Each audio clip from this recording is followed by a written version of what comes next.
Proverbs chapter 6, verses 1 to 11.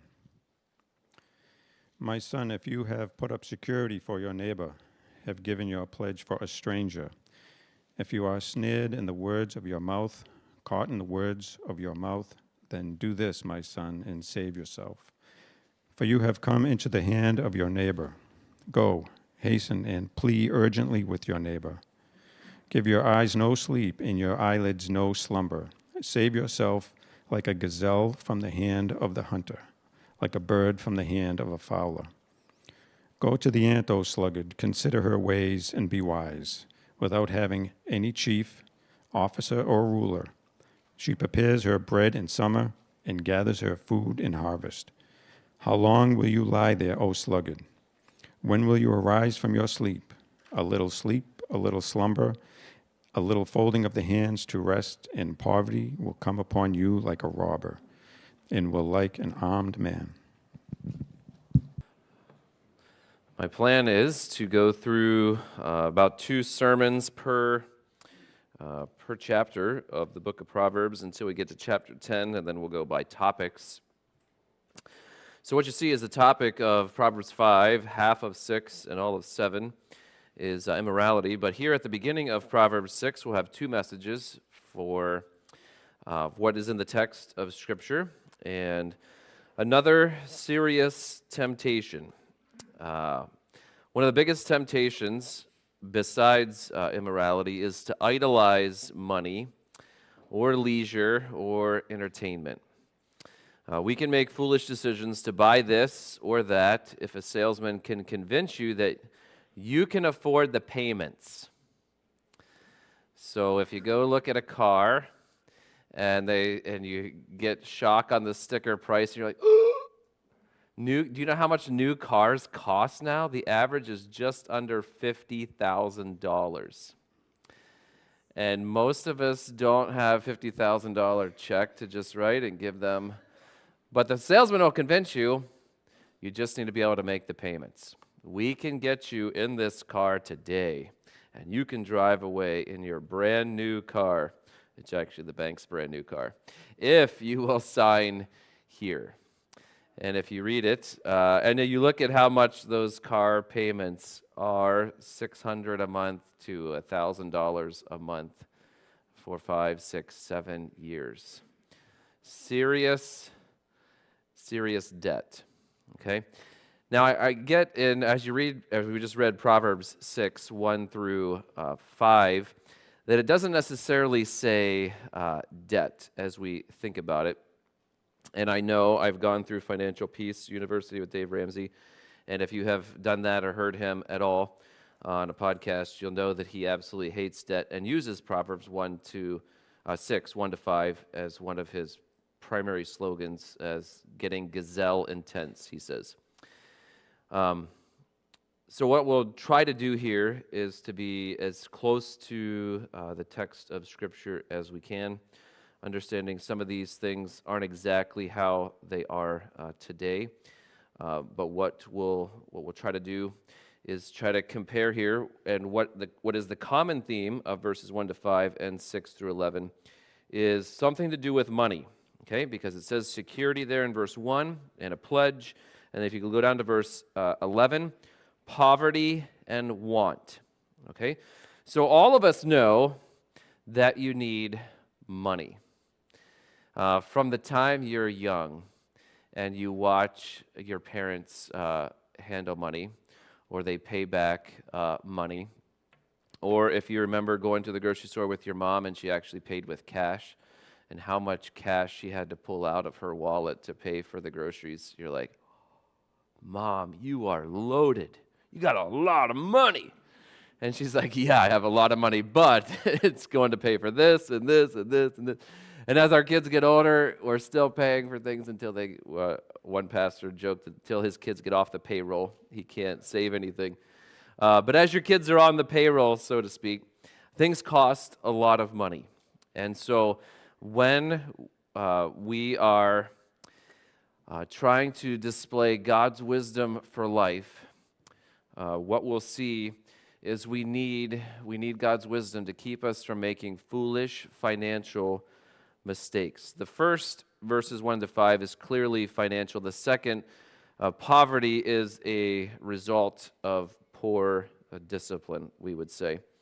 So both of these accounts have something to do with money. Jesus talked a lot about money. Many of his parables were about money.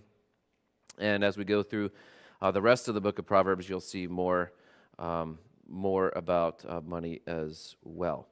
So wisdom in how we handle our finances here. So he says in verses 1 and 2, my son, still addressing probably the youth, if you put up security for your neighbor, have given your pledge for a stranger. This sounds like co-signing. So someone has said that if someone can't buy something, that they don't have good enough credit today, that you have to require a cosigner. You know why they need a cosigner? Because they're not trustworthy. And what happens whenever they don't pay their bills and you're co-signed for them? The bank's coming after you. You're like, this isn't my stuff, but you co-signed, okay? And co-signing still happens today. That sounds like it's similar here to verse 1. Verse 2, if you are snared in the words of your mouth. Remember, sin ensnares. If you go back to verse 22 of chapter 5, the iniquities of the wicked ensnare him. Now, you can promise something that you didn't exactly know what it was going to look like in your promise. But at times, we are ensnared with the words of our mouth. We signed on the dotted line without thinking of what are these huge car payments going to do with my personal finances? Okay? We didn't think about that. The salesman didn't warn us about that. All he's trying to do is to get us in his new car and off of the lot. If you're snared in the words of your mouth, caught in the words of your mouth, then do this, my son. And there's the solution. So verses 1 and 2, what is he talking about here? Wisdom keeps you from unwise financial promises. You need wisdom if you made promises and now have regrets. Anytime we have regrets, we need to be thinking this way. I probably needed wisdom, more wisdom than I exercised when I did that. It's like that with Proverbs 5, with the immorality. You needed more wisdom before you followed or listened to the adulteress, right? That's how it is with every single sin. We need to think this way. When I sin, I'm wicked. I'm ensnared in my sin. We need to be thinking this way. How can I avoid that sin in the future? How can I avoid that snare in the future? It is dumb that I am making these huge payments on something that's going down in value so fast. It's dumb. It's foolish. You need wisdom. And often we realize we need wisdom too late. And God will give us wisdom if we will read His Word ahead of signing on the dotted line. And there are times whenever I have had to make decisions and I talk to my father-in-law and my dad. I say, Dad, what do you think about this? Especially a house, a newer car, right? Huge payments. Is this wise? This is my research I've done. I'm not trying to go in this without doing my homework, but is this a wise purchase? I'm at the top of my budget. I'm barely making ends meet if I buy this. I can barely make the payments, Dad, if I buy this. That's usually a question. If I don't give them that information, well, what does it look like? Your finances like next month and the month after and the month after, because you are signing and you are promising to pay this money back. So we need wisdom if you made promises and now have regrets. So what is there? Remember what Proverbs 1 teaches us where the beginning of wisdom is. What's the beginning of wisdom? We can't forget this. It's fearing God. Salesmen will tell you need something that you don't actually need. Salesmen will tell you need a lot of things that you don't actually need.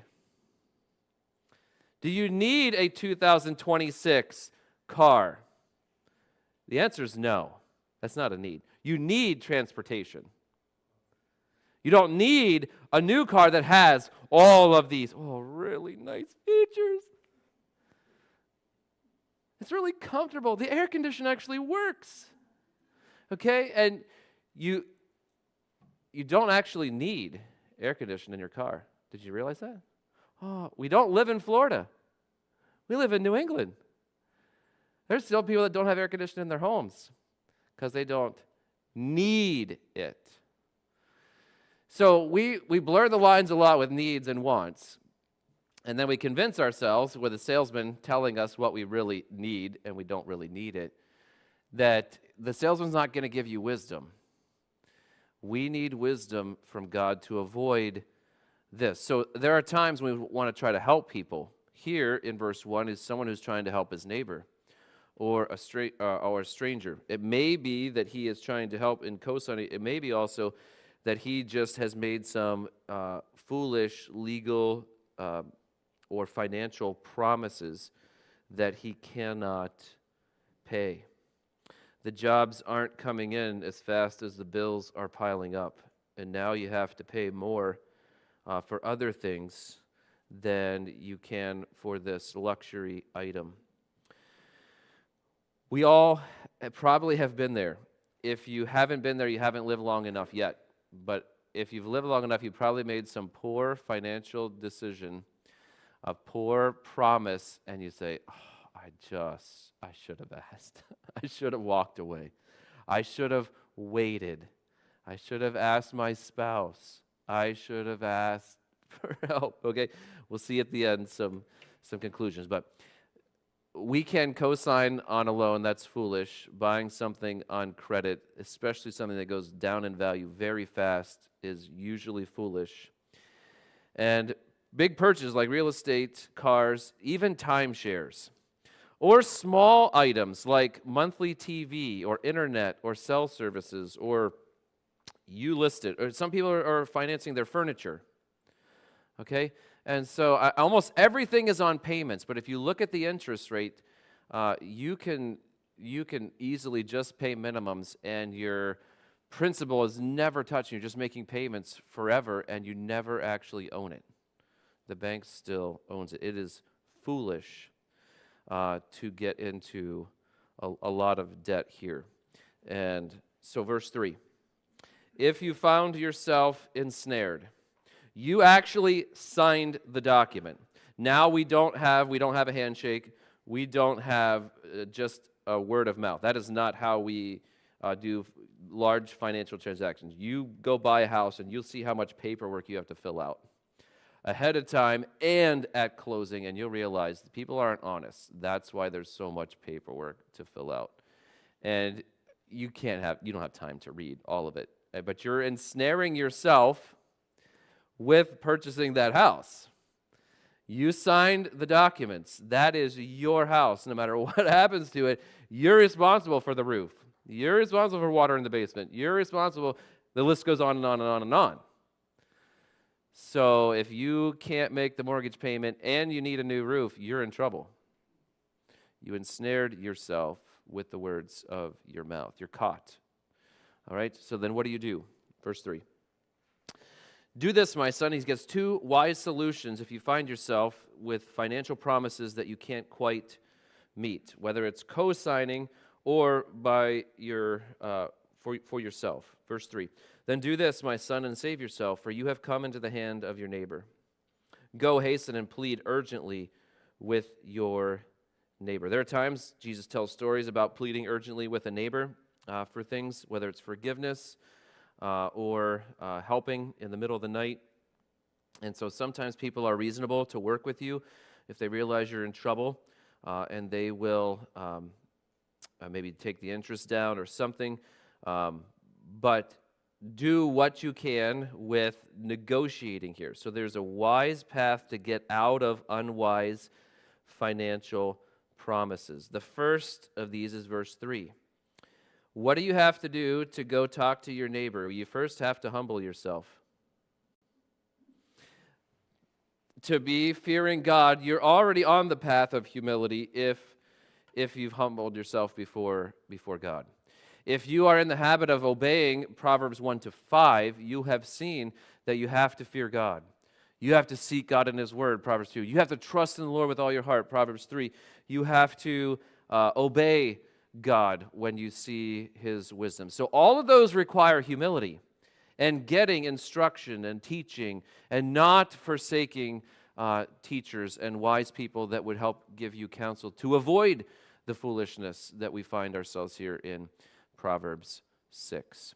So first you have to come and you have to, we call it eat humble pie, or with your hat in your hand, or in a very humble way, go talk to the person you're in debt to, or maybe you're in debt with. And it says, go immediately, hasten, and plead urgently with your neighbor. We got to get this resolved. We can't keep this going. I'm in trouble financially. This is not good. What do I need to do to get out of this mess? So it takes humility and conversations. This is what we don't like to do, either one of these things, in our pride, and we'd like to just text somebody. No, you need to go talk face to face with the person you're in debt with or you're in debt to. Talk to them. Get a live person on the phone that you can reason with. A wise path requires humility and conversations. Then verses 4 and 5, some more wisdom. Give your eyes no sleep and your eyelids no slumber. Now, he's not saying stay awake all day, every day, 24 hours, 7 days a week. That's impossible. You would die, right? He's not saying that. What he's saying is don't allow yourself leisure if you are in significant debt. Save yourself like a gazelle from the hand of the hunter, like a bird from the hand of the fowler. Of the hunter, you see a little footnote. It is not actually in there. I'll probably be added for ease of reading because of the fowler is in there. Someone trying to catch a bird is a fowler. Someone trying to catch a gazelle is a hunter. So save yourself like a gazelle from the hand is in the text, okay? So what are we seeing here? A wise path requires what? To get out of unwise financial promises, what do you have to do? What's verse 4 say? Focus. Hard work. Really hard work. Lots of it. Overtime. Yes, boss, give me overtime. I need as much income as I can. You might need a different job. You might need a second job. You might need a third job. If you're physically able to get your income up. That's what the hard work is. Verse 5 is the focus. You know, if you're caught like a gazelle, what is his one primary task if you're getting caught? Escape! He's not thinking about eating at that time. Maybe he got caught by eating something that he liked. But whenever he realizes he's in a trap, what is his one job in life? Get out of it. If you are in significant financial debt, your one focus to be wise is, I've got to get out of this debt. And I've got to get wisdom so I don't get back in here later. Whenever the salesman says, you need this, and I'm going to say, no, I know where that path leads. That leads to ensnaring myself with signing on the dotted line because I think I need something that I don't actually need. All right? So the wise path requires hard work in verse 4 and then serious focus. Serious focus. If you take Financial Peace University with Dave Ramsey, he used to have a picture of a gazelle getting ready to be caught by the cheetah, and he said the majority of the time, what they don't show you on the Nature Channel is the gazelle actually escapes.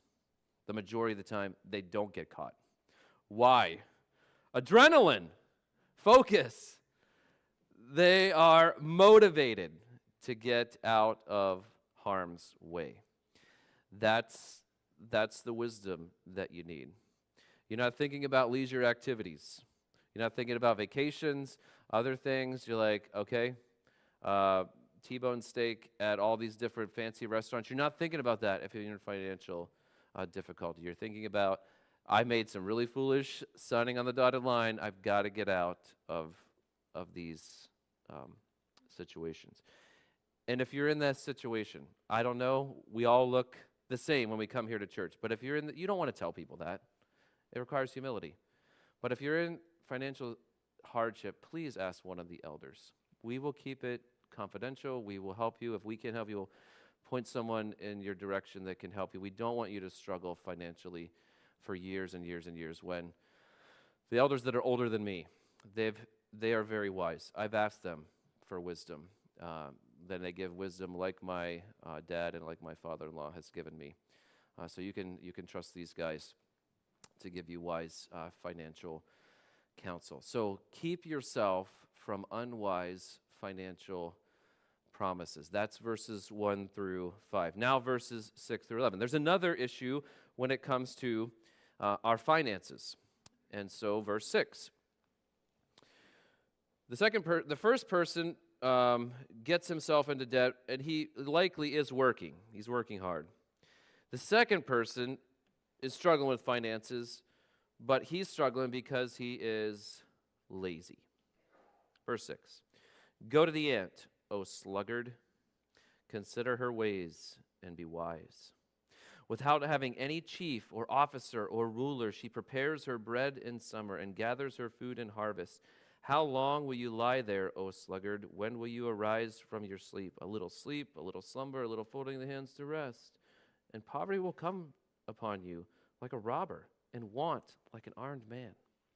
There are a couple small insects. One is the ant. You'll notice also at this time of year, bees are very active if it's warm enough. You know why? Because they're storing up for the winter. Bears, I heard, are storing up. They're trying to eat as much as possible, and they gain a massive amount of weight now because they're going to hibernate. God has built it into these animals, we call it instincts, that they know that they're going to need a lot of food in the winter, whether stored in their body or stored in their hives or stored somewhere in the ground. They know they're going to need it because they're not going to be able to find food in the dead of winter. So someone who is lazy, and I think my parents may have done this for me or my brothers, we got an ant farm. Why did we get an ant farm? Because of Proverbs 6. Why did my parents get us an ant farm? Because we had to consider the ant. Now, if we kept reading, we were like, oh, Mom and Dad are saying we're sluggards. Yeah, that's it. You know, all of us, almost all of us, are naturally lazy. We want the easy way out. If there is a tool that will do what a manual labor, can we rent the tool, Dad? Can we rent that machine so that we don't have to dig it by hand? No, finances don't allow us to rent this. We're digging this. This is going to take hours whenever I watch a big machine and they just dig. I'm like, yep, it's all right. It's good to work hard. It's good to be really tired at the end of the day. Really tired. Like, I can't wait to sleep. I can't wait to get in my bed. But if you're a sluggard, you're in the habit of snooze, snooze, snooze, snooze, snooze, snooze, snooze. I don't really have to get out of bed. I got nothing going all day. I have nothing to do. And almost every day is how most of us may look at vacation. This is how you look at every day. All right? Wisdom keeps you working hard. Whether you're in 1000 BC or whether you're in 2025 AD, you have to learn to work hard. There's no substitute. You need to learn to work hard from whenever you can understand how to work. 4, 5 years old until you're 85. Physically able, mentally able. You should be doing things that are productive. And I'll define productivity and unproductive in a little bit. So wisdom keeps you working hard. Now, if you want to go back and listen to John Sparkman's Sunday school lessons a couple months ago, on a theology work. Excellent. Not all work is paid, but some of our work has to be paid so that we have money to live on and to avoid, as he says later, the poverty and the want. But people that are lazy, that struggle financially, are clearly foolish, obviously foolish.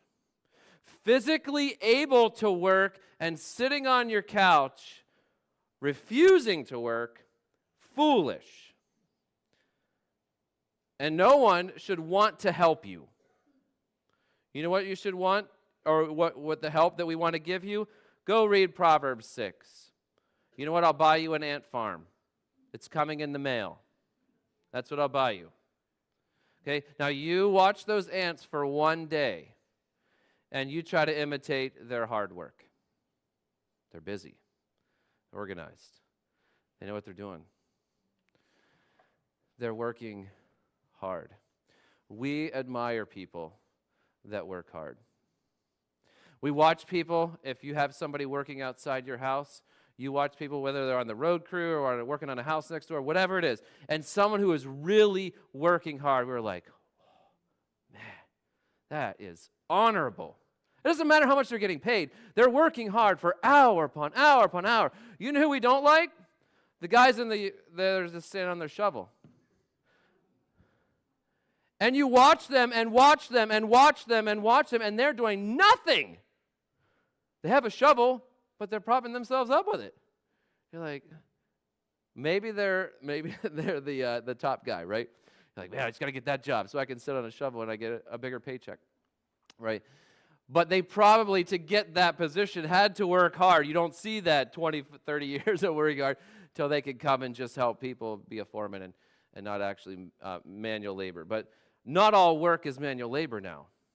We're in a society where my work is very mental. I'm sitting and looking at a computer screen trying to figure out what Proverbs 6 means this week. And I'm spending hour upon hour upon hour reading and thinking about it and praying about it. That's my work.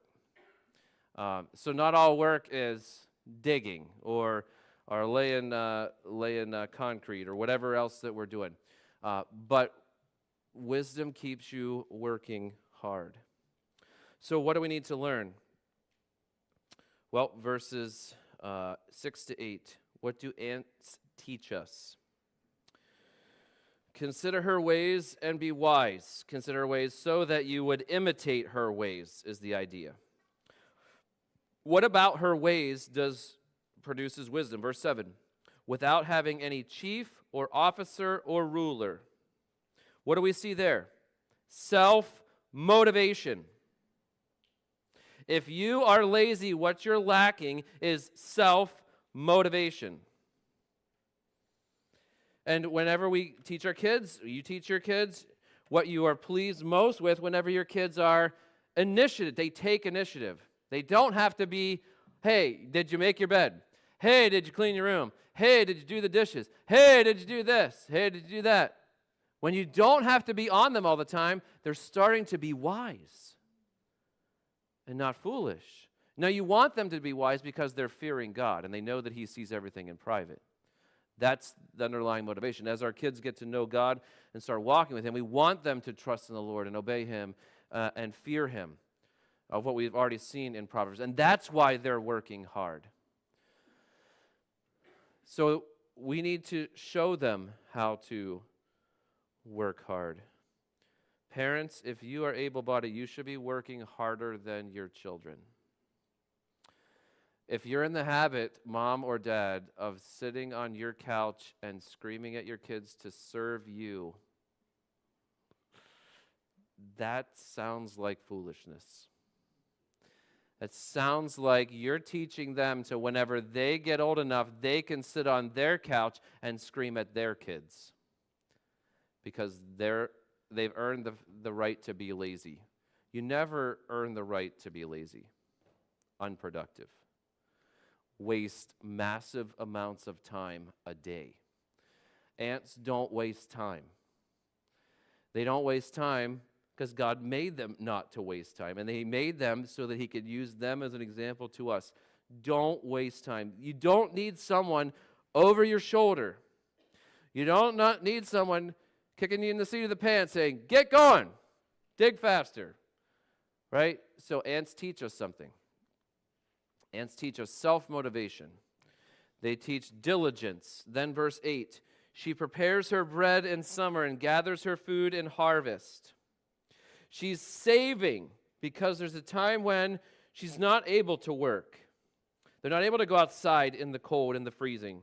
The ground is frozen. They can't dig as much. And they have food stored in the winter so that they can rest and eat in the winter. All right? So there's a time to rest, but not the time whenever you should be working. Ants teach self-motivation, very diligent, and they're saving for the future. From the time your kids start getting money, they need to learn these three things. Money is a valuable tool. You need to save more than you spend, in my estimation, as a child, because you don't have bills. Now, depending on what your parents make you pay for, every birthday our kids had to pay for something more, so they didn't like birthdays as much. Like, oh, what do we have to pay for this year, Dad? All right, well, I give you something more to pay for because I want to train you. By the time you're 18, you're an adult, you're paying for almost everything yourself. So teach your children hard work, saving, obviously giving is part of that, and we'll see generosity is built in it, but not in this passage. So avoiding laziness. When it comes to a culture like ours where we can sit around for hours and do nothing productive on a regular basis, on a daily basis, this is dangerous. This is destructive to where we think this is a normal life where I work a couple hours a day and I give myself 10 hours a day for leisure. Nope. Opposite. 10, 12 hours a day, productivity. 1, 2 hours, leisure. That's your average day. 6 days a week. So now I'm not saying that you have to work at one job for 10, 12 hours, but if you ask a mom, okay, I asked my wife yesterday, what did you do today, honey, as I was working outside the home? She said, well, I was cleaning and I was cooking and I had to go to the grocery store. Those are all things that she didn't get a paycheck for, but those are productivity. And when I got home from work, we got to eat because she was preparing a meal, right? So those are all productive things. You can go to the gym. That could be productive. You can work out in your yard. That's productivity. You can work on a craft. You can learn something on YouTube. Use it to learn something, how to fix something, how to create something, how to be very creative. There's so many ways now to use our technology to help us to be more productive. But if you're using your technology for leisure, Proverbs would probably call you a sluggard. And you need to go back to the ants and say, these little guys have a lot to teach us who are lazy. We like comfort. We like entertainment. We like watching something and not thinking and just laughing. That's what we like. But we have to limit how much of our time is that and how much of our time is productive living. From the time you're 5, 6, 7 years old till you're near the end of life where you're just tired physically and you can't do a lot. And maybe mentally you're struggling. But most of our lives should be doing productive things. Ask somebody who watches or lives with you, am I being productive with my time? Is there a way that I could be more productive? Because I bet you, your spouse, your parents, even your children could probably give you some advice if you're humble enough to ask and then to follow it. Ants teach you self-motivation, diligence, and saving. And then lazy people need to stop making excuses for taking the easy way out. Look at verses 9 through 11. Wisdom asks these questions. How long will you lie there, O sluggard? How long are you going to stay on the couch? How long are you going to sleep in? When will you arise from your sleep? And here is probably the sluggard's response. I just need a little more sleep. I just need a little more rest. I just need to take it easy a little longer. You know someone that's lazy that they say this to you when you try to motivate them. Like, oh, I just need a little more rest. You're like, no. You don't need more rest. You need more productivity. Get out of bed. If you live this way for long enough, what is the result? And this is common sense. Verse 11 is the common sense result. If you're in the habit of being lazy from the time you're 5, 15, 25, 35, awful. If you're 35 and still making excuses for being a sluggard, you're going to wonder why. Well, I don't have any money. Why can't I buy anything? Why am I still eating fast food that tastes awful? It makes me feel bad. Yeah, maybe because you have been a sluggard for 30 years straight. Wisdom teaches to consider the end of the lazy path. And here's what makes laziness, just like the immorality of chapter 5, so foolish. It's self-inflicted. You're not a victim when you're lazy. You're just not disciplined. You won't say no to yourself. And we all struggle with this in some way or another. This is why we don't do things, even spiritually, that are really good for us, like reading our Bible or praying or evangelizing. Because all those things are hard. All those things takes discipline. It's so much easier to make an excuse and say, well, maybe 2026 I'll read my Bible more. That's exactly what the sluggard's doing here. Saying, just a little more rest, just need a little more time. No. Always looking for the easy way out. Wisdom teaches to consider the end of the lazy path. Let me tell you, if you have 4, 5, 6 kids at home and you have to work full time, you don't have very little time to yourself. And that's normal life. And if you're 5, 15, 25, looking at people in our church that are like in that stage of life, you're like, they are always tired. They're always like trying to stay awake in church. They're always, you know why? Because they're being diligent. They're being productive. And we would say in Proverbs, they're being wise. If you're not in the habit of working hard, you need to go get a roofing job. Hardest work I've ever done. Awful work. Awful. Go up on a roof in South Carolina when it's 99 degrees and work all day. And then you go down whenever you feel like you're going to pass out, and you go right back up and you keep going. That's what you do. And why? Because you got a wife and 2 little boys at home. And she's not earning a paycheck, and you want them to eat, and you want them to have birthday presents, and you want them to have a car that's reliable.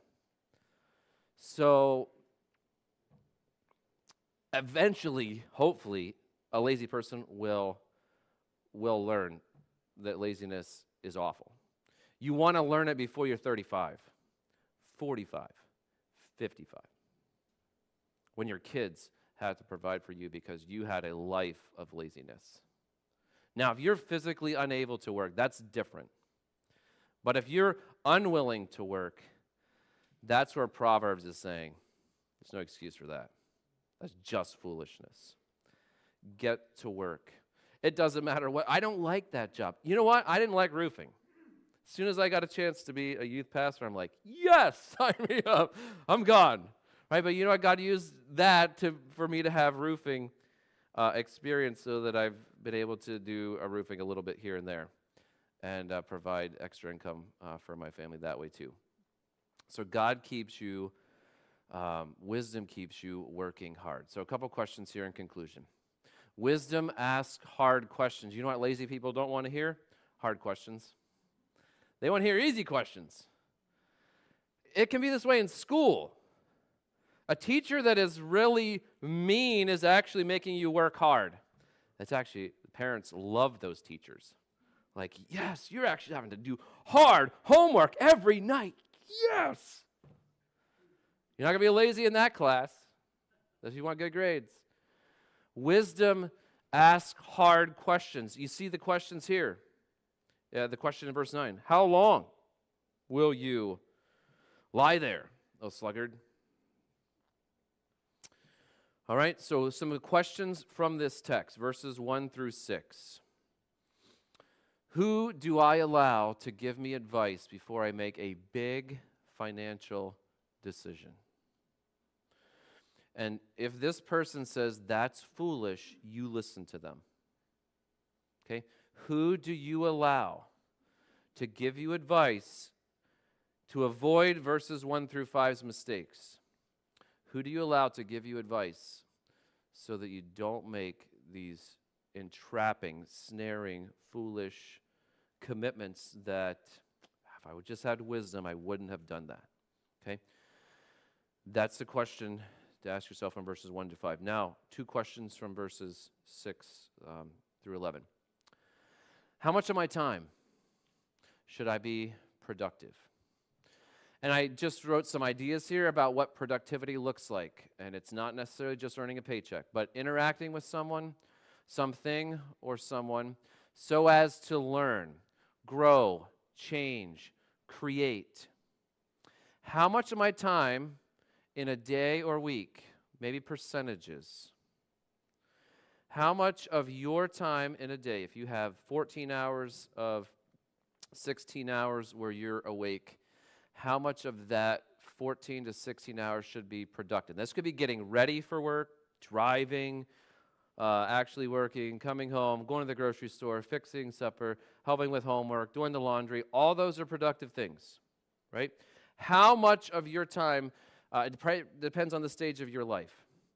But I'm planning when my kids are gone, I'm going to fill the void of going to volleyball games with something else productive, okay? And so not allowing myself to sit on the couch and just watch TV for hours and hours, right? On an average day. Okay, how much of your time should be productive? I would say the vast majority. It shouldn't be 50-50. You do a time budget for yourself this week. What that looks like is you take Monday, Tuesday, Wednesday, Thursday, Friday, Saturday, Sunday, and you put, if you get up at 6 in the morning, 8, 7 in the morning, whatever time you wake up in the morning, put all the hours and what you did. And see in a week how you have spent your time. Go back and see how much of that was productive, how much of it was just unproductive. Leisure. Okay? There's a time for leisure. But the vast majority of our time should be productivity. Learning something, growing, changing, practicing something, talking to people, creating, learning. All right? The second question, how much of my time should be unproductive? Relaxing, being entertained. This is awake time. This is not sleep at night. This is awake time. How much should be unproductive? Now, I get it when you get older, you might need more relaxing time. I get that. But when you're physically able, the vast minority, this should probably be an hour or two average a day. If you say, I'm going to spend no unproductive time because I'm going to spend a lot of time on Saturday or Sunday resting or relaxing or doing something, that's fine. But you look at your week, and if 80-90% of your time is productive, I'd say that's not sluggard territory. But if you're 50-50, where 50% of your time is productive and 50% of your time you're a sluggard, I'm like, poverty may catch you from behind. And you're going to feel like you're getting robbed whenever you're actually, it's self-inflicted. You just wouldn't get off your couch. You wouldn't stop hitting the snooze. You wouldn't get out of bed. You wouldn't actually go do something productive. You wouldn't go find a second job if the first job wasn't making ends meet, okay? So I can't answer these for you, but I would encourage you and parents, ask your children. If they need help guiding them, teaching them how to be productive, what productivity looks like, what jobs they can do if they're out of time, And we were never allowed to say, I'm bored. Okay, if I said I'm bored, my mom or dad said, well, I got a list for you. Oh, no. Don't be bored, okay? You'll get a list of things that will keep you from being bored and will keep you productive. But that was good as a kid. Saturdays, we had lists. My mom was excellent at making a list. And that kept me, for the most part, productive as a child. So think through these. Ask yourself these questions for yourself. Stage of life, things may change a little bit, but the majority of your time should be productive. The far minority of our time should be unproductive. And I think we'll learn the wisdom that we need to from Proverbs 6, 1 through 11. Let's pray. Father, thank you for your truth. I pray that you would give us the discipline now to put ourselves under this truth, to learn it for ourselves, to practice it, and to fight against these two foolish things. And I pray that you would help us as godly families, as a church family, that we could encourage each other and ask hard questions about people that are struggling with foolishness, and help give us wisdom that we need for ourselves and then to help others, so that we can influence the next generations to be wise, avoid our foolish mistakes, and teach